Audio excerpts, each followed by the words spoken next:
Right brother, straight ఫార్వర్డ్గా ప్రభుత్వం చెప్తున్నటువంటి question నేను అడగబోతా ఉన్నాను. ఇప్పుడు నిజంగానే మీ వెనక ఏ పార్టీ ఉండి నడిపిస్తా ఉన్నది?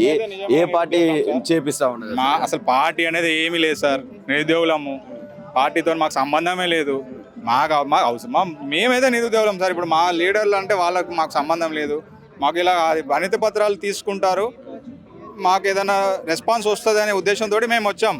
ముఖాముఖి ప్రోగ్రామ్ ఉంటుంది. ప్రభుత్వం కనీసం మిమ్మల్ని గాంధీ భవన్ లోపలికి అనుమతించడానికి కూడా ఇష్టపడట్లేదు. అది తెలియదు సార్, అది మాకే అర్థం కావట్లేదు. ప్రజాప్రభుత్వం అంటారు, అక్రమంగా అరెస్టులు చేస్తున్నారు. ఇది ఎందుకో మాకు అర్థం కావట్లేదు. అనిపిస్తుందా? ఇలా అయితే ప్రజాపాలన ఎందుకు అంటారు సార్? భయం అవుతుంది. ఇప్పుడు భయం అయినా మమ్మల్ని అరెస్ట్ చేసి సాయంత్రం దాకా కూర్చుండ పెడతారని ఇక్కడికి వచ్చాము. ఎందుకంటే మాకు ఇలాంటి అరెస్టులు అనేది మరి ఇలాంటి అరెస్టులు మాకు ఎప్పుడు తెలియవు. నిరుద్యోగులు ఎప్పుడు భయపడతారు సార్. ఎవరైనా లీడర్లు ఎదగాలనుకున్న వాళ్ళు ముందుకు వెళ్ళిపోతుంటారు. మీకు అలాంటి ఉద్దేశం ఏమీ లేదు. మాకు నోటిఫికేషన్ ఇస్తే జాబ్ క్యాలెండర్లో మెన్షన్ చేసిన విధంగా మీరు ఎస్సీ వర్గీకరణని ఆపేశారు. ఆ జాబ్ క్యాలెండర్లో మెన్షన్ చేసిన విధంగా 2 లక్షల ఉద్యోగాలు ఒక్కసారి ఏ గవర్నమెంట్ ఇవ్వలేదు, అది మాకు తెలుసు. అలానే 60,000 ఉద్యోగాలు మీరు ఎవరికైతే ఇచ్చామని చెప్పారో అది గత గవర్నమెంట్ ఇచ్చిన నోటిఫికేషన్స్. ఆ ఎగ్జామ్స్ రాశారు, వాళ్ళందరికీ జాబులు వచ్చి ఉన్నాయి. వాళ్ళు ఎవరు మీకు ఓట్లు వేయలే. ఇప్పుడు ఈ 2 లక్షల ఉద్యోగాల గురించి కూడా ఒక చర్చ నడుస్తూ ఉన్నది. అసలు మేము 2 లక్షల ఉద్యోగాలు చెప్పలేదని చెప్పి కొంతమంది ఎమ్మెల్సీలు, మంత్రులు కూడా మాట్లాడుతూ ఉన్న సందర్భం చూస్తాం. వాళ్ళు చెప్పినా మేము నమ్మే ప్రసక్తి లేదు సార్. ఎందుకంటే 2 లక్షల ఉద్యోగాలు అనేది ఇవ్వడం అనేది చాలా కష్టమైన విషయం ఒక గవర్నమెంట్కి. ఆర్థిక పరిస్థితుల ప్రకారము మీరు ఇచ్చేది సంవత్సరానికి 30,000 20,000 ఉద్యోగాలు ఇచ్చినా కానీ ఆ జాబ్ క్యాలెండర్ల ప్రకారము ఒక ఫేజ్ వైజ్గా వేస్తే మేము ఇంత బయటికి వచ్చి 18 నెలల నుంచి వెయిట్ చేస్తున్నాం నోటిఫికేషన్స్ కోసము. ఎంతసేపు 60,000 ఉద్యోగాలు అని చెప్తున్నారు, కానీ అది ఎవరికి ఇచ్చారు? మీకు ఓటేషన్లోకి ఇవ్వలేదు. అది ఆల్రెడీ గవర్నమెంట్, ప్రీవియస్ గవర్నమెంట్లో ఉద్యోగాలు వచ్చిన వాళ్ళు నియామక పత్రాల కోసం మాత్రమే వెయిట్ చేస్తున్నారు. వాళ్ళకి మీరు నియామక పత్రాలు ఇచ్చారు, వాళ్ళకి ఆల్రెడీ ఉద్యోగం వచ్చింది, మీకు ఎందుకు ఓటేస్తారు? మీరు మేనిఫెస్టోలో పెట్టారు, ఉద్యోగాలు ఇన్ని ఇస్తామని పెట్టారు, 2 ఫేజ్ల ప్రకారం ఇస్తామని పెట్టారు. సో దాన్ని నమ్మి మేము మీకు ఓటేసాము.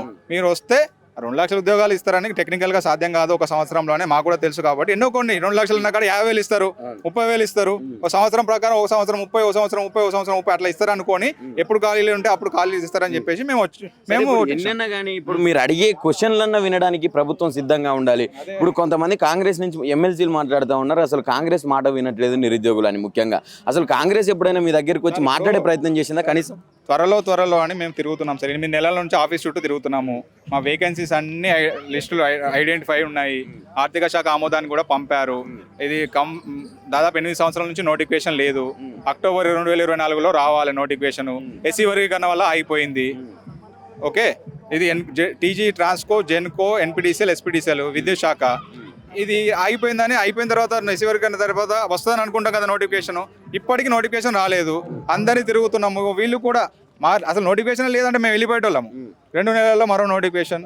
నిరుద్యోగుల గురించి త్వరలో భారీ నోటిఫికేషన్. విద్యుత్ శాఖల ఉద్యోగులకు త్వరలో భారీ నోటిఫికేషన్. ఖాళీలు భర్తీ చేస్తాం అంటే మేము వస్తుంది అనుకోని వెయిట్ చేస్తాం కదా. వెయిట్ చేస్తాం కాబట్టి అది రావట్లేదని చెప్పేసి మేము ఇలా శాంతియుతంగానే అంటేనే వచ్చాము. ఒకవేళ ముట్టడి అంటే మేము కూడా ఆలోచిస్తాము. అదే కొద్దిమంది లీడర్స్ ఇవ్వచ్చు, కానీ దానికి మేము ఎవరైనా కూడా ఇప్పుడు లీడర్స్ ఉన్నా కూడా మీ నిరుద్యోగ లీడర్స్ ఎవరైతే ఉన్నారో వాళ్ళు కూడా శాంతియుతంగా కేవలం మేము వినతి పత్రాలు అందజేయడం కోసమే పోతున్నాం అని చెప్పారు. ఎందుకు అడ్డుకుంటా ఉన్నారు పోలీసులు? ఇక అది మాకు తెలియదు సార్. వాళ్ళు పోలీసులు అంటే వాళ్ళు గవర్నమెంట్ చెప్పే ఇది నిరసనలతో మీరు పిల్లిని కనుక బోన్లో పెట్టి ఉంచితే అది ఏదో రోజు పులవుతుంది. ఓకే, మీరు 2 లక్షల ఉద్యోగాలని ఇప్పటికిప్పుడు ఇవ్వాల్సిన అవసరం లేదు. ఒక 40,000 ఉద్యోగాలకు త్వరగా మీరు ఇప్పుడు ఇమీడియట్గా ఇచ్చే నోటిఫికేషన్ జీపో ఇవ్వచ్చు, రెడీగా ఉన్నది. అలానే పవర్ సెక్టర్ 5,360 పోస్టులు ఉన్నాయి. 2 నోటిఫికేషన్స్ ఇచ్చేస్తే లోకల్ బాడీ ఎలక్షన్స్ ముందు మీరు నమ్మకం ఉంటుంది గవర్నమెంట్ మీద. 18 నెలల నుంచి కొత్త నోటిఫికేషన్ రాలేదని నిరుద్యోగులు నిరాశ చెందుతున్నారు.